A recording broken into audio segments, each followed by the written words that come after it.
नमस्कार, स्वागत है आपका वी टाइम न्यूज पर और आपके साथ मैं हूं पहली चौहान। बढ़ते हैं खबरों की ओर।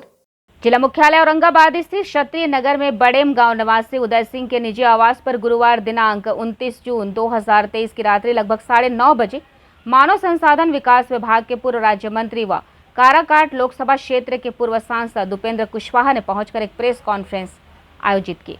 इसी आयोजित प्रेस कॉन्फ्रेंस में जब संवाददाता ने पूर्व राज्य मंत्री से सवाल पूछा कि सन 1914 में आप अपनी राष्ट्रीय लोक समता पार्टी के बैनर तले काराकाट लोकसभा क्षेत्र से चुनाव लड़कर विजय भी हासिल किए थे। इसके अलावा आपकी पार्टी से ही चुनाव लड़कर जहानाबाद और सीतामढ़ी लोकसभा क्षेत्र में भी आपके प्रत्याशी ने जीत हासिल की थी। उस वक्त आप भाजपा के साथ मिलकर चुनाव लड़े थे और भाजपा सरकार में आपको मानव संसाधन विकास विभाग का राज्य मंत्री भी बनाया गया था। इसके बावजूद भी पिछले चुनाव में आपने भाजपा को क्यों छोड़ा था? तब पूछे गए सवालों का जवाब देते हुए पूर्व राज्य मंत्री ने कहा कि अब यह तो बहुत पुरानी बात है, इस सवाल का जवाब तो हम पिछली बार ही दे चुके हैं, नया सवाल पूछा जाए, पुराना नहीं।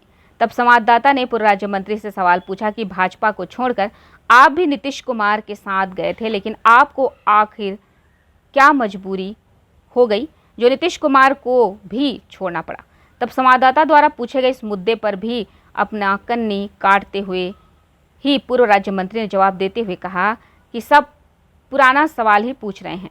विद्यार्थियों के नामांकन हेतु केंद्रीय विद्यालय अंकोरहा में सीट बढ़ाने के मुद्दे पर क्या कहना चाहेंगे? तब पूछे गए सवालों का जवाब देते हुए मानव संसाधन विकास विभाग के पूर्व राज्य मंत्री व काराकाट लोकसभा क्षेत्र के पूर्व सांसद उपेंद्र कुशवाहा ने कहा कि सीट बढ़ना चाहिए।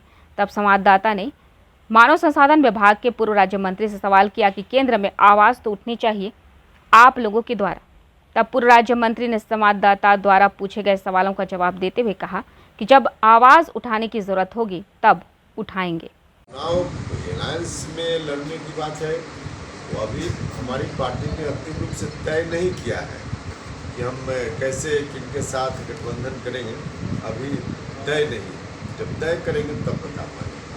राष्ट्रीय लोक समता पार्टी के बैनर तले जब आपने 2014 में इलेक्शन लड़ा था 3 स्थानों से, तो तीनों लोकसभा क्षेत्रों से आपका विजय हासिल हुआ था और इसके बाद जो है उस समय भाजपा के साथ इलेक्शन मिल करके लड़ा था। इसके बाद केंद्रीय मानव संसाधन विकास विभाग का राज्य स्तरीय मंत्री भी आपको बनाया गया। इसके बावजूद भी पिछले चुनाव में आपने भाजपा को क्यों छोड़ा था?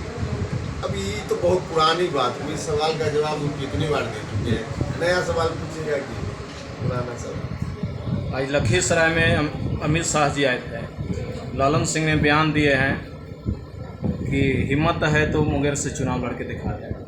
अमित शाह देखिए, लालन सिंह जी अब राष्ट्रीय जनता दल की भाषा बोल रहे हैं। इस तरह की भाषा का इस्तेमाल राष्ट्रीय जनता दल के लोग करते हैं और बहुत लोगों को शायद नहीं मालूम होगा, आगे आने वाला दिन बताएगा।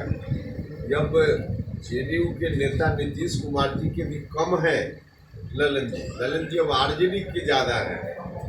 यह बात सुनकर किसी को अटपटी लगेगी, लेकिन बाद में पता चलेगा अब जेडीयू कम है, नाम के लिए जेडीयू है, अंदर से अब आरजेडी पूरे तौर पे ललन जी हो गए।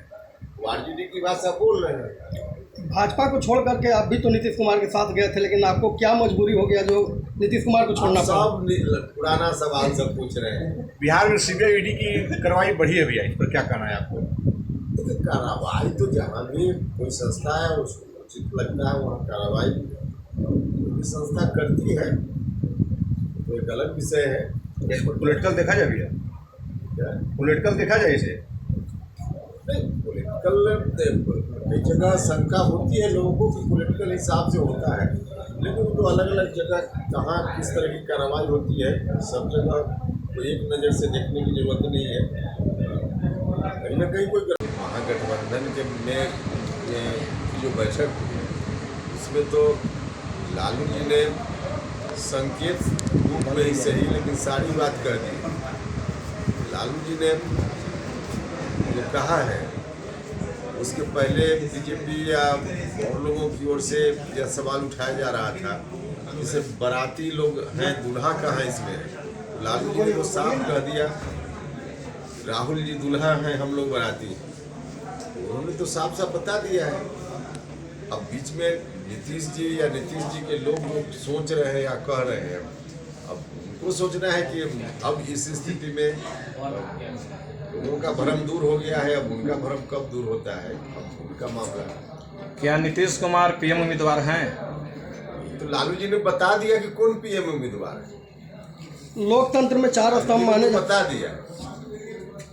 लोकतंत्र में चार स्तंभ तो माने जाते हैं, कार्यपालिका, न्यायपालिका, विधायिका और पत्रकारिता। तीन स्तंभों को सारी सुख सुविधाएं मौजूद होती है, लेकिन पत्रकारों को सिर्फ धमकी धमकी मिलती है। इसके संबंध में आपका क्या कहना? लेकिन आज तक कोई ठोस कानून नहीं बनाया गया।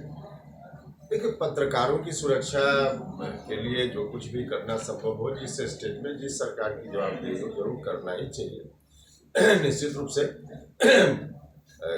पत्रकारिता ऐसा क्षेत्र है जहां बहुत जोखिम में अपने को डालकर लोग जनता के सवालों को, देश के सवालों को उठाते रहते हैं, तो स्वाभाविक रूप से इस पर होना तो जरूर चाहिए। अच्छा, आपके ही लोकसभा क्षेत्र काराकाट में सेंट्रल स्कूल अंकोरा में जो है सीट की संख्या काफ़ी कम है, जिसके चलते पिछले बार जो है अपने सर पर हाथ रख करके प्रिंसिपल भी सोचने पर मजबूर हो गए थे कि सीट की संख्या है नहीं, आवेदन इतना आ रहा है कि हम एनटीपीसी स्टाफ को भी जो है एडजस्ट नहीं कर सकते हैं, इसलिए सीट बढ़ाने के मुद्दे पर आप क्या कहना चाहेंगे? सीट बढ़ना चाहिए, इसमें क्या दिक्कत, सीट बढ़ना ही चाहिए। वी टाइम न्यूज़ के लिए औरंगाबाद से प्रमोद कुमार सिंह की रिपोर्ट।